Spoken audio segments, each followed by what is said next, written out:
నమస్తే అండి. నేను మీ లక్ష్మీ చౌదరిని. వెల్కమ్ టు విస్టీ మధురములు Telugu audio stories. Brindavanam part 137తో మీ ముందుకి వచ్చేసాను. కథలోకి వెళ్లే ముందు వీడియోకి లైక్స్, హైప్స్ ఇవ్వడం మర్చిపోకండి యార్. మీరు ఇచ్చే లైక్స్, హైప్స్ వల్ల కథ మరింత మందిలోకి రీచ్ అవుతుంది.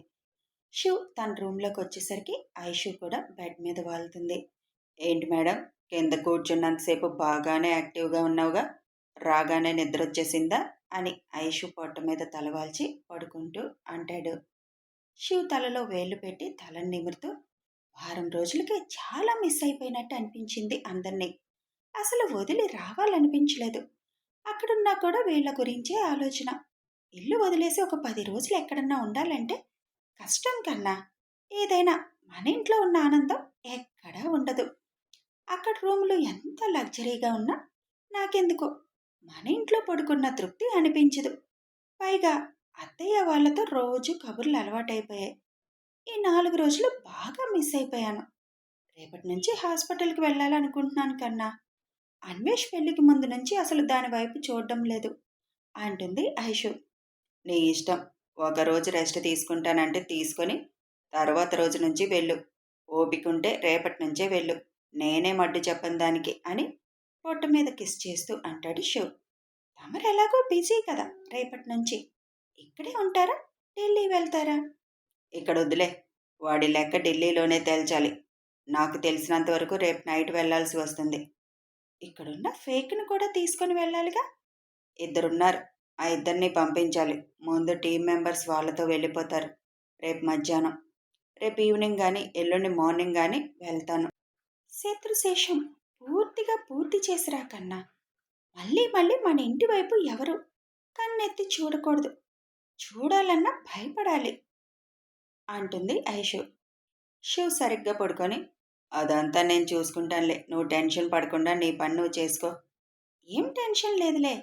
ప్రతిసారి అటు బిజినెస్, ఇటు వీళ్ళ గోల రెండూ మేనేజ్ చేయాలంటే మీకే కష్టమవుతుంది కన్నా.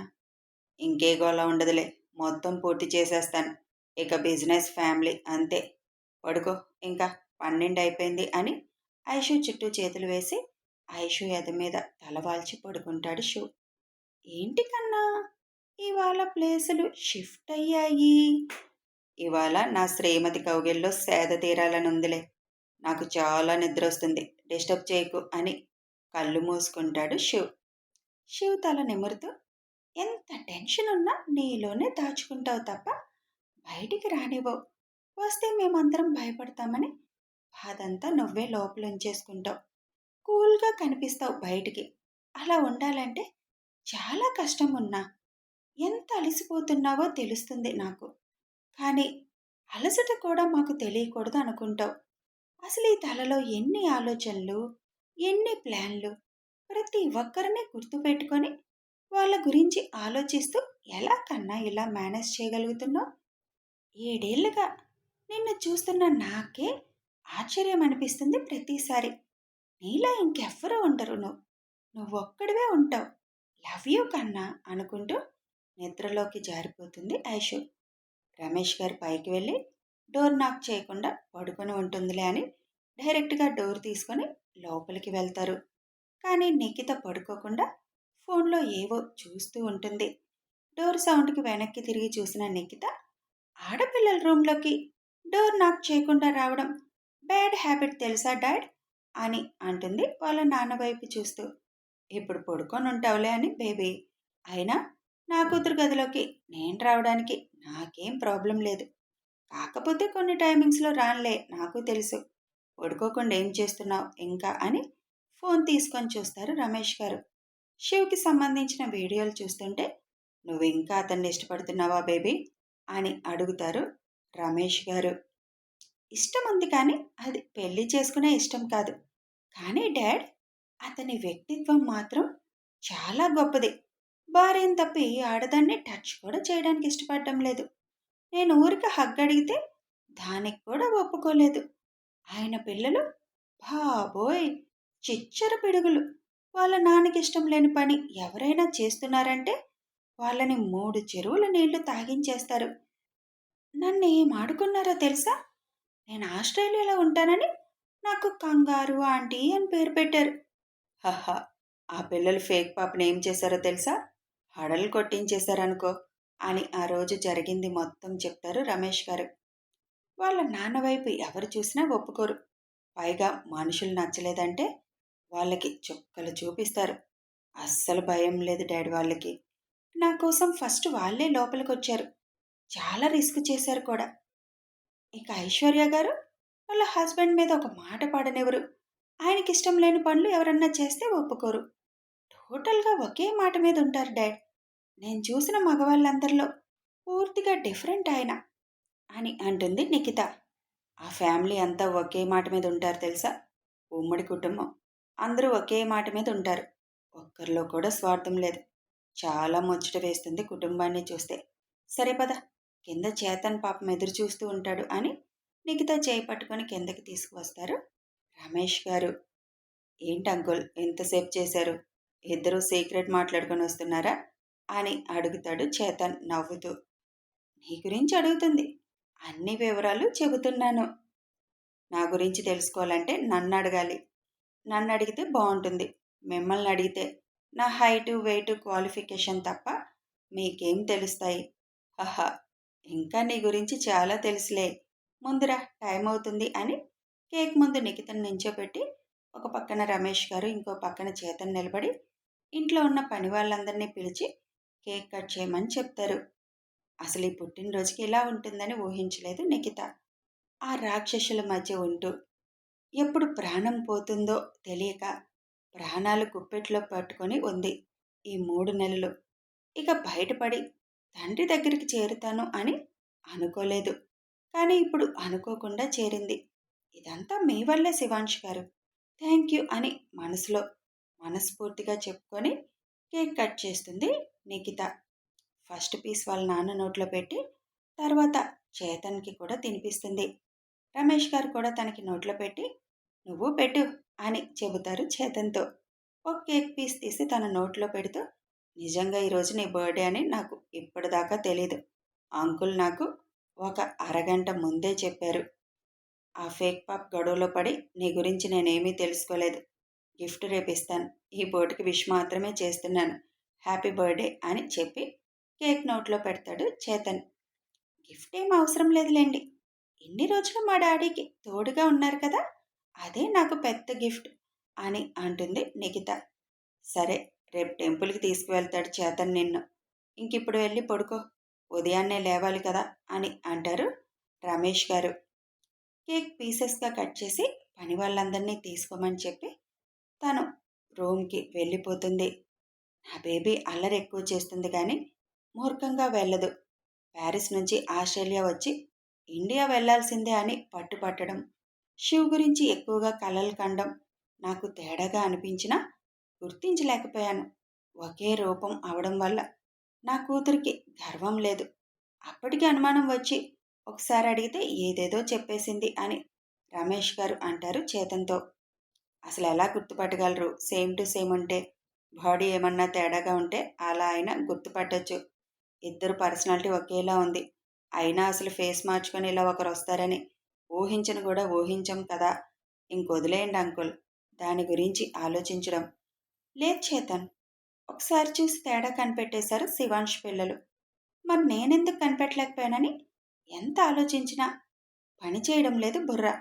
అంటే నేనంత పరీక్షగా నా బేబీని చూడలేదనేక, దానివల్లే కదా ఇన్నాళ్ళు తను నరకం అనుభవించింది అంటారు రమేష్ గారు. ఆ పిల్లలు ఐక్యూ పవర్ ఉన్న పిల్లలు, అందుకే ఏదైనా తొందరగా పసిగడతారు. అయినా అంకుల్, ముందే కనుక మీరు పసిగట్టుంటే పెద్ద గొడవ చేసేవాళ్ళు. ఈ పాటికి మీరు యమలోకంలో ఉండేవాళ్ళు. మీకు నిజం తెలిస్తే మిమ్మల్ని బతకనిస్తారా? ఏది జరిగినా మన మంచికే అనుకోండి. ఇక నేను వెళ్ళొచ్చా అంకుల్ అని అడుగుతాడు చేతన్. ఈ నైట్ టైంలో ఇంకేం వెళ్తావు? ఉదయాన్నే గుడికి తీసుకువెళ్ళాలి కదా. నీ బట్టలు కూడా ఇక్కడే ఉన్నాయి. ఇప్పుడెందుకు వెళ్ళడం? వెళ్ళి పడుకో చేతన్. మా అమ్మాయి వస్తే తన వెనకే ఉంటావనుకుంటే వెళ్ళిపోతానంటావేంటి ప్రతిసారి? నచ్చలేదా నా కూతురు అని అడుగుతారు అనుమానంగా. ఎక్కువ ఆలోచించకుండా వెళ్ళి పడుకోండి అంకుల్. నేనేం వెళ్ళిపోవడం లేదులేండి, కానీ బాగా నిద్రొస్తుంది. వెళ్ళి పడుకుంటాను అని తన రూంలోకి వెళ్ళిపోతాడు చేతన్. నచ్చినా నచ్చకపోయినా నా కూతుర్ని నువ్వే చేసుకో. నాకింకే దిగులు ఉండదు. నిన్ను చూశాను కదా ఈ వారం రోజులు. చాలా మంచి వ్యక్తిత్వం ఉంది నీకు కూడా. అది చాలు నా కూతురు సంతోషంగా ఉంటుందని నమ్మడానికి అని అనుకుంటూ తన రూంలోకి వెళ్ళిపోతారు రమేష్ గారు. ఉదయాన్నే ఎవరి సందడిలో వాళ్ళుండగా శివ్ మాత్రం చీఫ్‌కి కాల్ చేస్తాడు. ఆయన ఫోన్ ఎత్తగానే, హలో సార్, మ్యాక్సిమం వాడు ఢిల్లీలోనే దిగుతాడని అనుకుంటున్నాను. ఎందుకంటే అక్కడ వాడికి ఫ్రెండ్స్ ఎక్కువ ఉన్నారు. ఫ్రెండ్స్ హెల్ప్ లేకుండా వాడు ఇక్కడికి వచ్చి ఏం చేయలేడు. ఢిల్లీ నుంచి వాడు రోడ్డు మార్గంలో హైదరాబాద్ చేరాలని ప్లాన్ వేసి ఉంటాడు. మిగిలిన 3 ఎయిర్పోర్టుల్లో లిమిట్గా పెట్టినా ఢిల్లీలో మాత్రం వాడు బయటికి తప్పించుకొని వచ్చే పని లేకుండా పద్మవ్యూహం సృష్టించాలి అని అంటాడు శివ్. అలానే ఎందుకు అనుకోవాలి శివ్? వాడు డైరెక్ట్‌గా హైదరాబాద్‌లోనే దిగొచ్చు కదా! అక్కడికి అవకాశం ఎక్కువుంది కదా దిగడానికి అని అడుగుతారు చీఫ్. లేదు సార్, వాడు డైరెక్ట్ హైదరాబాద్ వచ్చే సాహసం చేయడు. ఎందుకంటే ఇక్కడికొచ్చిన అందరూ మాయమైపోయారు కదా!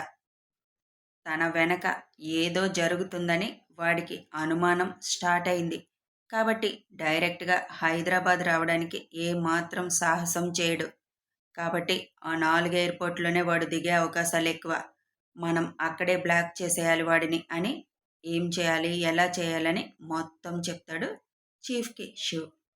ఢిల్లీ ఎయిర్‌పోర్ట్‌లో నేనే ఉంటాను అని అంటారు చీఫ్. కానీ మిమ్మల్ని చూసి వాడు అనుమానం పడకుండా ఉండేటట్లు మీరు కేర్‌ఫుల్‌గా ఉండాలి. తప్పకుండా కేర్‌ఫుల్‌గా ఉంటాను. నా కొడుకుని చంపిన వాడిని నేనెలా వదిలేస్తాను? ఎలా అయినా వాడిని ఎయిర్‌పోర్ట్ దాటి బయటికి రానివ్వను. మన అండర్‌లోకి తీసుకొస్తాను అని అంటారు చీఫ్. ఇక్కడ నా అండర్‌లో ఉన్న ఇద్దరిని టీమ్ మెంబర్స్ అందరినీ కూడా మా చాపర్‌లో పంపిస్తాను.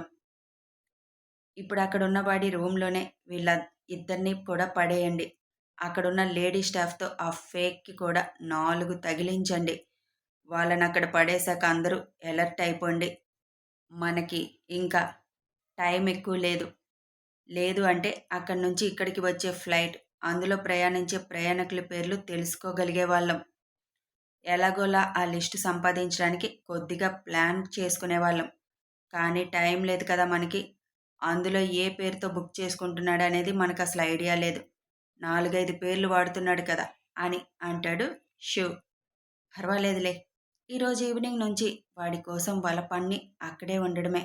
ఎయిర్‌పోర్ట్‌లోనే కాబట్టి పెద్ద ప్రాబ్లమ్ ఏం లేదు. ఓకే శివ్. నువ్వెప్పుడు బయలుదేరతావు మరి? వాడు మీ చేతుల్లోకొచ్చాక నాకు ఫోన్ చేయండి.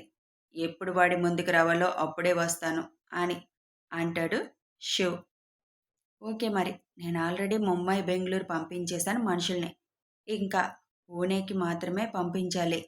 అక్కడి నుంచి వచ్చే వాళ్ళల్లో ఒక 5గురిని పంపిద్దామని అనుకుంటున్నాను. మిగిలిన వాళ్ళందరితో నేను ఢిల్లీలో ఉంటాను. Okay sir. వీళ్ళు మధ్యాహ్నం లంచ్ చేసి ఇక్కడి నుంచి బయలుదేరుతారు. ఒక పని చేస్తాను. ఇక్కడే నేను 5గురిని సెలెక్ట్ చేసి పూణే పంపించేస్తాను. మళ్ళీ అక్కడికొచ్చి అక్కడి నుంచి వెళ్ళడం వాళ్ళకి టైం వేస్ట్ కదా! ఓకే శివ్. ఈ ఐడియా బావుంది. కానీ వాళ్ళిద్దరిని మిగిలిన వాళ్ళు మేనేజ్ చేసేయగలరా? అడుగుతారు చీఫ్. ఆ రసూల్‌గాడు మెడిసిన్ వల్ల ఎలాగూ ఎక్కువ మత్తులోనే ఉంటున్నాడు. వాడికి తగిలిన గాయాల వల్ల కూడా వాడు అంత తొందరగా లేవలేడు. ఇంకా ఫేక్ పాప ఒళ్ళంతా భయంతో వణికిపోతుంది. మన వాళ్ళు చక్కగా మేనేజ్ చేసి తీసుకొస్తారు. వాళ్ళు కూడా ఎన్ఎస్ఎస్ టీమ్ కదా సార్! మీరు మరిచిపోతున్నారు. అది కరెక్టేలే. మరి నేనుంటాను శివ్. ప్రిపరేషన్ చేయాలి కదా ఇక్కడ వాళ్ళను కూడా అని ఫోన్ కట్ చేస్తారు చీఫ్. వీళ్ళిక్కడ ఇలా మాట్లాడుకుంటున్న టైంలోనే అక్కడ అనంత్ ఎయిర్‌పోర్ట్‌కి స్టార్ట్ అవుతాడు. వస్తున్న శివాంష్ ఇంక డైరెక్ట్ అటాకే ఉంటుంది అని మనసులో అనుకుంటూ వస్తాడు ఎయిర్‌పోర్ట్‌కి అనంత్. రారా, ఈ శివాంష్‌ని తక్కువ అంచనా వేశావు కదా! నీకు తెలుస్తుంది నేనంటే ఏంటో అని శివ్ కార్నర్ స్మైల్‌తో అనుకుంటాడు. అప్పుడే లోపలికి వచ్చిన ఐషు ఇక వాడు ఫినిష్. మా ఆయన కార్నర్ స్మైల్ ఇచ్చాడంటే అవతలోడికి నా రకమే అని అంటుంది. శివ్ చిన్నగా నవ్వుకుంటూ నేనొకసారి మన గెస్ట్ హౌస్‌కి వెళ్తున్నాను. వాళ్ళందరినీ ఢిల్లీ పంపించేసొస్తానని చెప్పి చాపర్ రెడీ చేయమని ఫోన్ చేసి చెప్పి అక్కడి నుంచి శివ్ వెళ్ళిపోతాడు. కథ కొనసాగుతుంది. మరింక అనంత్ గడిని పట్టే ప్రయత్నాలు మొదలుపెట్టారు. వీళ్ళు వేసిన పద్మవ్యూహంలో వాడు చిక్కుకుంటాడా లేదా తెలియాలి అంటే కథని ఫాలో అయిపోండి. వీడియో నచ్చితే ఒక లైక్ చేయండి, షేర్ చేయండి. కామెంట్స్ రూపంలో మీ అభిప్రాయం తెలియజేయండి. సబ్స్క్రైబ్ చేసుకొని ఛానల్ సపోర్ట్ చేయండి. Thanks for watching and listening.